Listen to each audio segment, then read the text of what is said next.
ABN Marathi news मध्ये आपल्या सर्वांचं स्वागत आहे। ताज्या बातम्यांसाठी एबीएन मराठी न्यूजला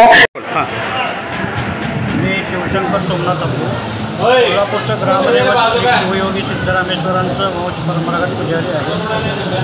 आज पवित्र अशा हिंदू धर्मातील श्रावण महिन्याचा शेवटचा आणि 5वा सोमवार आज आहे आणि मुसळधार पावसातही भक्तांचा उत्साह त्यांची गर्दी ओसंडून वाहत आहे। आज पहाटे 3 वाजल्यापासून भक्तांची वर्दळ चालू झालेली आहे।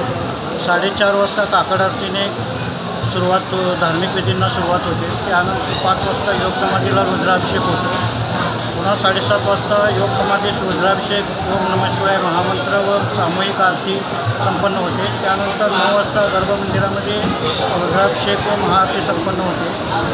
त्यानंतर दोन्हीकडे अख्खी पूजा म्हणजे भक्तांची तांदूळ पूजा अशी बांधली जाते।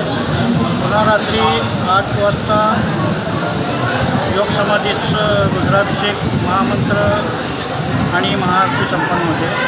10 वाजता पालखी, यंदा आजचा हा शेवटचा सोमवार असल्यामुळं आज पालखी असं महाद्वार येथील आदिलिंगेश्वर येथे त्याचा तुपाचा अभिषेक होत असतो। तिकडं जाऊन मग इकडं प्रदक्षिणा परिक्रमा करतो।